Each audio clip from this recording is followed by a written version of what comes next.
You know, me and Charmander Shepherd here think a good alternate title for this one might be I'm Getting Too Old for This. What's going on, Dungeon Dwellers? Welcome back to Dave's Dungeon. I am your host, as always, the one, the only, Dungeon Master Dave. Excuse me if I cough a little bit. I've got a little frogginess from the cold of a encroaching fall coming. So it may be that I'm a little on the hoarser side today. But I think this movie is a very appropriate one to have this because today we are covering VFW. That's right. This is a 2020 production that I heard literally nothing about. It is an RLJE film, Fangoria film, a Channel 83 film, and a Voltage Picture production. The writers on it are Max Braille, or Brawlier. I'm not sure on the last name there. Sorry about that, Max. And Matthew McArdle. And the director is Joe Bagos. Now, I know what you must be thinking, Dave, who heard anything about this movie? Well, I'm going to go ahead and tell you, from everybody in it, why has no one started to say anything about this? I don't understand. This is a all-star cast, just like the last one we just covered. I get it. You may not like certain parts of a story or something. This is like as good as it gets when it comes to casting. So, but I don't want to get too far ahead of myself. Let's get off in the body count. We have 1, setting the realistic plot. Opioid crisis hype train. A new type of drug. It's called phenedrine, also known as hype, aka don't take the hype. Cities have become war zones, neighborhoods have crumbled, and cops have dipped. So, not unlike what's going on now, today's scenario. You know, setting the tone, realistic for what it is. One dude that was just minding his own business and really had to take a dump, but they weren't having that. One riot of starving tweakers on every floor of this movie theater. Wink, wink. Little meta commentary of, hey, we're in the movies. $500,000 worth of hype deal. And if you ask me, this is like, you don't even need this plot line, but at the same time, hype is always overrated.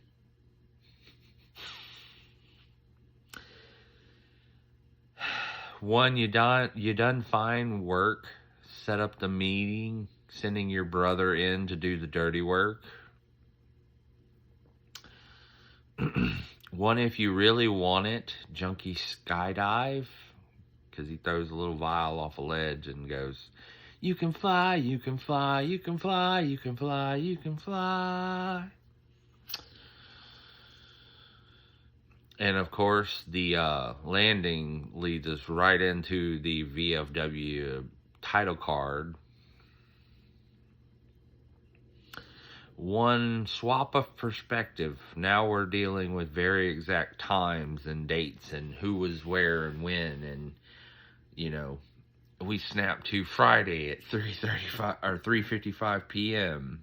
and you know, it gets very kind of rigid, and it's an interesting sort of juxtaposition where depending on whose perspective you share, you get a different feel given the shooting direction and the sort of set dressing that goes along with the whole feel of the film.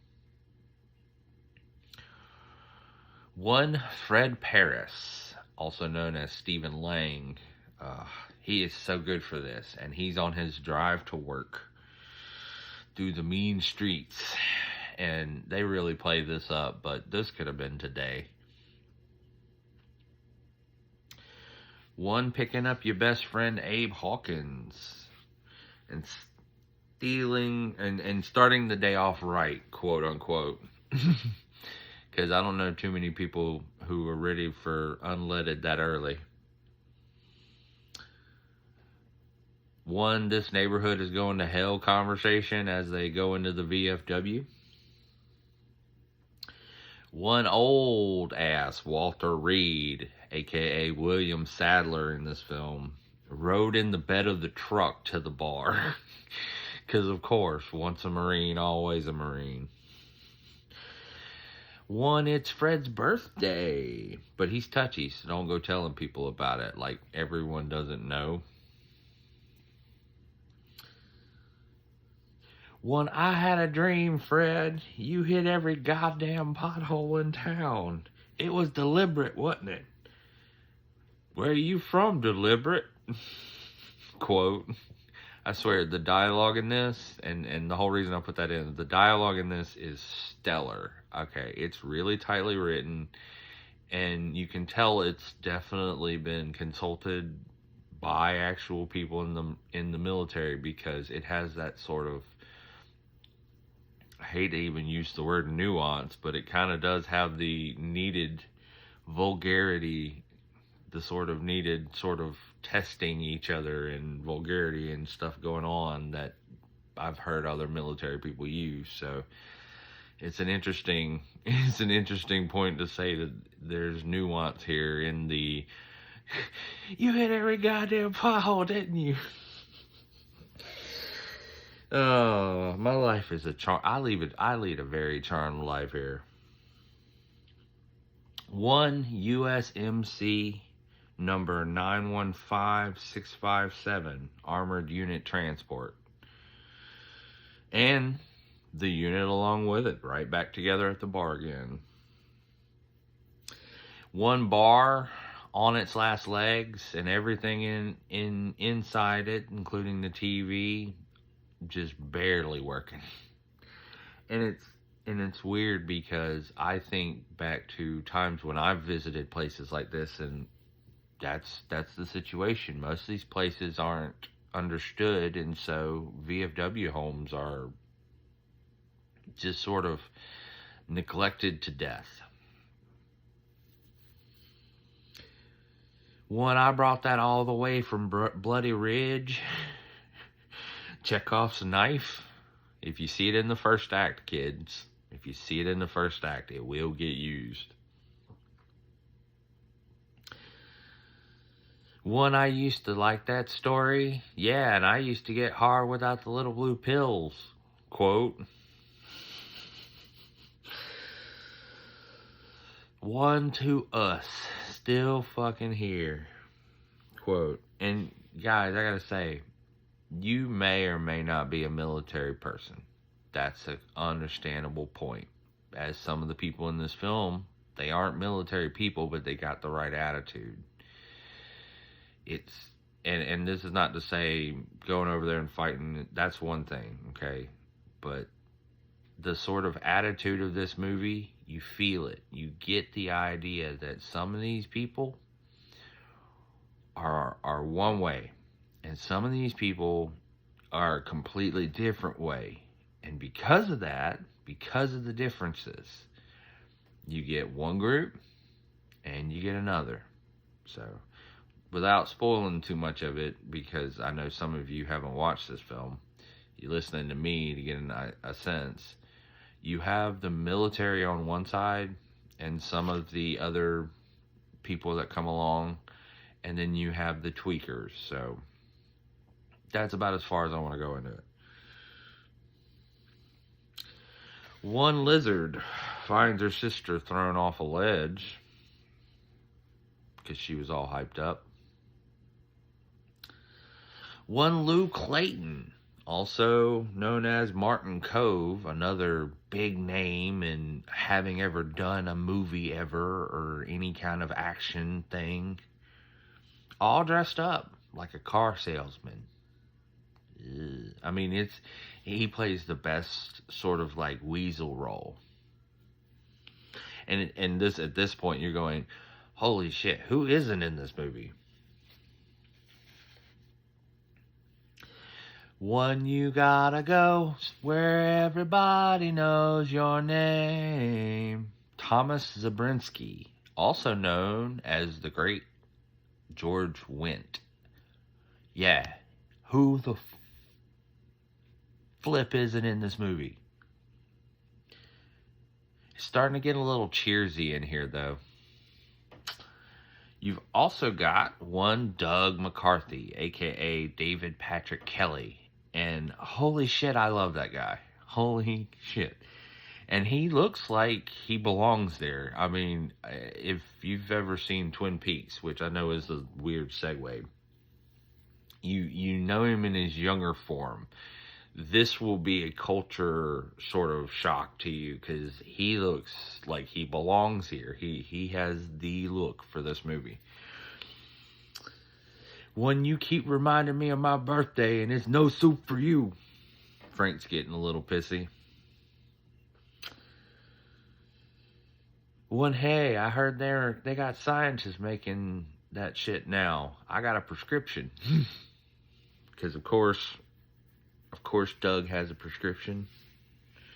I gotta say, I think he has money and product in it now, so I can understand if he's only using his own stuff. One, let's close the bar early for your birthday party, Fred. Well, they never get to enjoy that idea.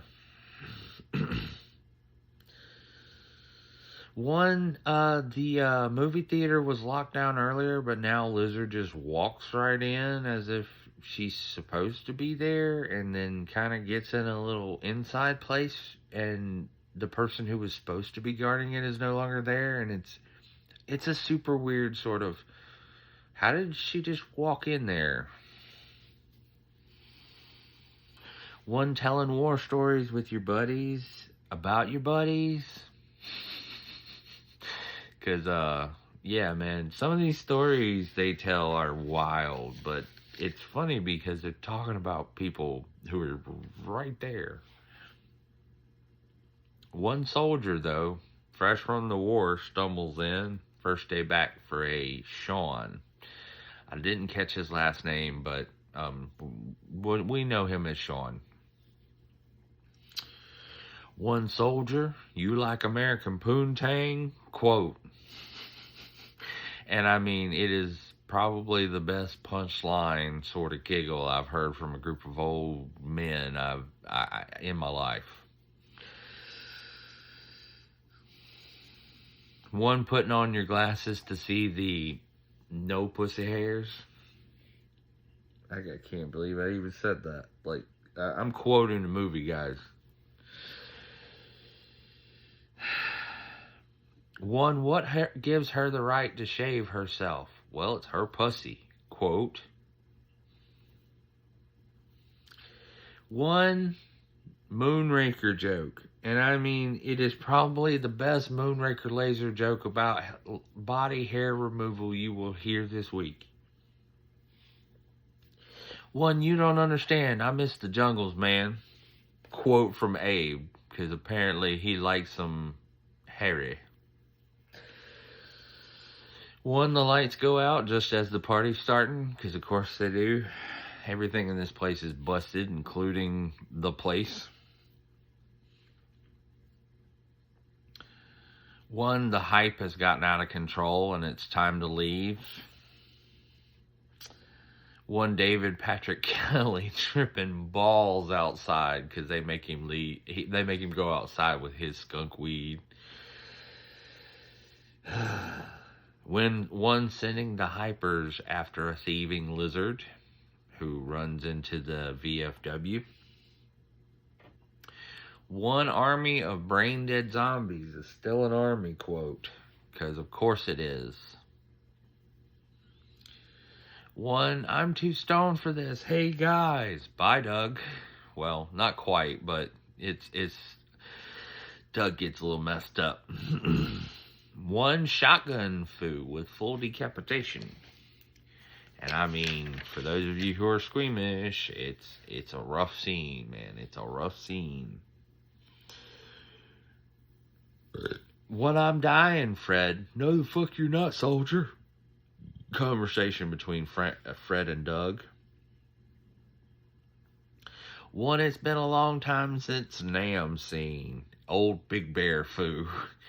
Because, I mean, I get it. Some of this is a little bit of fantasy and a lot of suspension of disbelief. But at certain points, you're just there for what's happening, man. I'm here for one last hurrah. I mean, and I get it. Some people are going, this isn't realistic. You know, the old tiger gets got. But sometimes you come up on the wrong pack of tigers. One, anyone else want to come up in my bar? Fred, always the loquacious type. One, axing the junkies to leave. Yeah, you heard me right. Axing them to leave forcefully.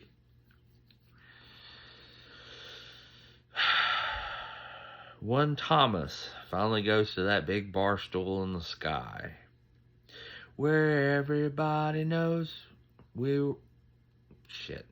I already screwed it up and I already did it, so I don't want to do it again. One moment I'm drinking, the next moment I'm back in the shit. Lou's freaking out, man. One, they hit the wrong bar and the wrong folks were putting together weapons montage. One, you said earlier that I was alive back when I was in the shit. Well, let me tell you something, brother. I'm feeling pretty fucking alive right now, quote. I mean, some of the dialogue in this, if you're an action film fan, for a horror film that's reaching for it, it works. It works so well. One, gutter comes through the window, but can't take a hit. And I think that's sort of the ultimate point of the movie here, but we'll get into that in the gory details. I know I haven't left much for the gory details, but we'll talk about sort of what the moral of the movie is there. When Walter saves Fred's ass again, but now we gotta move. One army of hyped up kids surrounds the bar. One, he was known as Deadeye. Backstory, I'm glad you were in the mood for a beer, quote. One lizard, it's interrogation time. Because, like Charmander Shepherd, you got some splaining to do. One, punching your buddy in the nose so he'll get a hold of himself because he's losing it. One, that was Rhodey, the leader's brother, whom you painted all over that wall and that wall and that wall. So he's around. One, so I guess it's war then, but we know how that song and dance goes with soldiers. Like, you really want to go to the war with ex-Marines? One, we were good soldiers, so let's fucking act like it. Which, to me, seems like the weirdest. At this point, stuff is coming apart, but I get that being... you don't need to remind everybody every 5 minutes. But I get you sew it in where you can. One, armaments inventory montage. Because again, we can do it in a montage. One, the Battle of Bloody Ridge Part 2 on pause in the Valley of Hype. One VFW post, number 2494, our home history of the post and of the VFW. With basically Fred giving the mission statement of what VFW posts are for. One description of what Nam was like. It was like mud. I hate mud. Quote from Fred that just, it'll kill you, man. Some of these. One, he was from Korea. Same mud, but his was frozen. Quote. One, no matter where you fought, you have a home. Quote.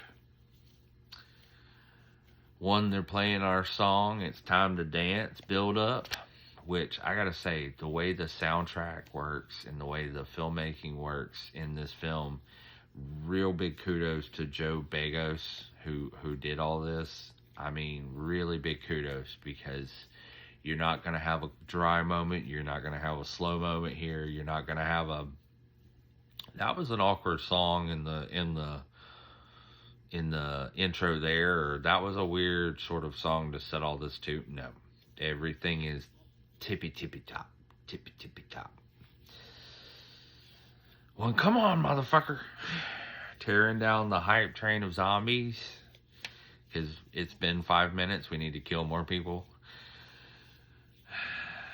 One lizard, it takes lizard to kill the tank, the big old, I mean, humongous dude who basically, quote, stoves in Fred's chest.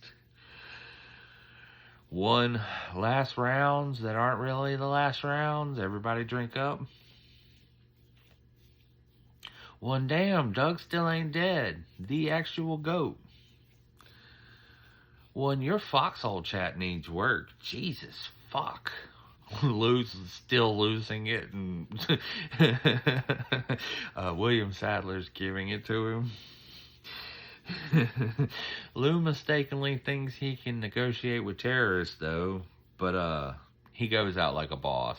You know, much respect to Lou. One, fucking Lou, fucking moron. Quote. Fred at this point is asking, what the fuck was that about? Yeah, at this point you're wondering who's actually going to make it. One, you asked for this fight and now you're quitting? Coward conversation, because that always goes well with a military man. One, I'm supposed to be at a titty bar with great big silicone melons in my face right now. William Sadler actually losing his stuff. Yeah, it's not William Bailey in this anymore. At that point, I think it was William Sadler going, I'm supposed to be at a titty bar. That's what it feels like. One, hey, Stephen Lang's back monologue. I'm gonna cut your heart out. One, Abe gets real fucking hype and gets his knife finally, because yay, it's time. It's time on the Muppet Show. One, drug dealer smoke bomb. Yeah, if you know what that is, you know about pocket sand. One, William Bailey with a, I don't even know what you call it, rescue saw? I think it's a rescue saw. One giant saw, going for a splatter award. I actually want to give it to him. Oh, it's not William Bailey, it's Walter Reed. It's Walter. Remember, I'm keeping hundreds of names in this dome up here. I'm sorry if I get a couple of them mixed up. Like yesterday when I did Angelina Jolie and said her name was Amelia Bedelia. That was a bit of funny. But at the same time, I am trying to remember about 1,000 names this month. Bear with me. But yeah, he has a rescue saw. It's a really cool scene. You'll love it. One, Gutter versus Abe. Yeah, Gutter gets a taste of Bloody Ridge. One, Fred to the rescue with his shotgun again. That shotgun is, I mean, it's a legendary artifact by this point. One, William Sadler chainsaw foo. Man, whew, I've had better days. Quote. When Fred, this is the last goddamn time I bail your ass out. Quote. That's why you always got to be careful smoking around a bag of drugs, because of course you do. Lighter in the book bag foo. One last beer for the road, old man, because we can't end this without one final one. Man, who barely survived this? Everybody. Dave says, this is Four Skulls. You must go see it. MVP awards go to Stephen Lang as Fred, Paris, William Sadler as Walter Reed, Martin Cove as Lou Clayton, Fred Williamson as Abe Hawkins, which, oh my God, he's still. David Patrick Kelly as Doug McCarthy, George Wendt as Thomas Zakarian, and Sierra McCormick as Lizard. Shout outs to Joe Begas, the director, and Max Brawlier and Matthew McArdle, the writers, for delivering an absolutely just stunning movie that I couldn't get enough of. Now, where are you going to find this? I'm not sure. I personally had to buy it. I used to be able to watch it on Shudder. It's no longer up there. If it goes back up on Shudder, that's probably the place you're going to find it, but you may have to hunt this one. I'm sorry for my budget viewers. This is one of the very few that I don't feel like got the love, though, during its time. And I'm going to check the schedule here, so I'm not going to give you... The next movie is Brain Damage. So for those of you who got to skedaddle because you don't want to get spoiled in the gory details, go ahead. Thank you so much for watching. I hope you will subscribe so that you know when I drop these, and I hope you'll leave a like, because that really lets me know that you're enjoying them. I do really appreciate it, everyone who's tuned in so far, but that's going to do it for my non-spoiler section. So, one more for the road. If you got, hit them if you got them, basically. I don't have anything here. I got my notes. So, but anyway. So, into the gory details. The moral of the story. I don't think one side or the other was better than the other. I think it was... If you're going to talk about it, be about it. And I think the reason Lizard coming into the VFW hall, and they talk about it themselves a little bit, but I want to talk about it a little bit more. Lizard is a hard case, and Lizard is someone that they say they're duty bound to help because they're former Army, they're former Marines. When someone's in trouble, you help. So you have that running right into the hyper nihilistic, no one matters but me of a generation that has been, I don't want to say, a generation that's been disenfranchised with the whole lie that saving and working for the society of the world, working for the government, working for anybody else is beneath them and a waste of time and is thievery.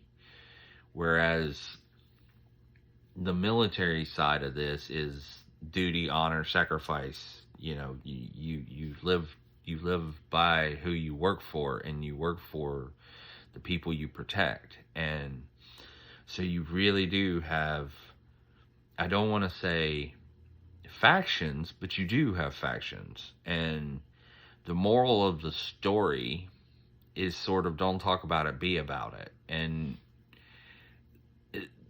I don't want to go too far in breaking that out, because let's face it, they all could be dead by the end of this, and the drug dealers could just have their drugs back. But because the drug dealers made certain choices, and because they thought themselves better than everybody, and because they only cared about their own interests, they were easier to beat than you might have thought, and because they didn't know when they'd done enough, it only just got worse for them. And meanwhile, the military guys this is their 300. This is their old tigers are looking for the way out, so to speak. And I hate that they left one, but he wasn't ready to go. And Fred survives, for those of you who's still around. Yeah, spoilers. Yeah, I shouldn't have to say that at this point. We're in the gory details. But yeah, no, this movie's an hour and 32 minutes, but every minute of that, every minute is filled with something. Every minute has some either call back to either service or call out, shout out to some situation that should feel familiar. So, I mean, with a powerhouse cast like this and a somewhat workable plot, I mean, what more do you want? For me, the weakest part is the tweakers. It's not the military people at all. Everybody in the bar and everybody who plays main cast is phenomenal. Everybody who plays tweaker B cast, save for Lizard and her sister, and Gutter's an honorable mention. Because even the main guy, I don't feel it. Gutter, I buy. Gutter, I'm sold on. But the main sort of weasel, Rhodey's brother, I don't buy it. Boz, whatever his name was, I don't buy it. He's not doing it for me in terms of evil bad guy. But what else do I want to talk about? Yeah, for some of you, this is going to be a cultural shock, because you're going to go, these are some of my favorite actors, and why are they talking like it's military speak? It really is military jargon and language. And some of you are going to go, wait a minute, that vulgarness was, yeah, that's how they talk. That's camaraderie. That's basic friendship and show, mutual respect for one another. It's weird. It's a different culture. So for those of you who are unfamiliar, that might be something to just wrap your brain around. It's not your culture. It's not my culture. It's theirs. It's their culture. So, but I think that's going to do it for this video. I think it's well long enough. And on a movie that's an hour and 32 minutes, a video 32 minutes in length about it, it should tell you to go see this film, please. I don't know, I didn't hear much, if anything, about this film, and I really think it deserves more eyeballs on it. But that's going to do it for this episode of Dave's Dungeon. I hope you've enjoyed it, and I hope you're enjoying Spooktober. But that's going to do it for these adventures, Dungeon Dwellers. And until our next journeys, remember, only you and your friends, in the end, can, I don't know, prevent drug dealers. No, don't. Keep your friends close. And remember to love those who really, really know and love you. We'll go with that.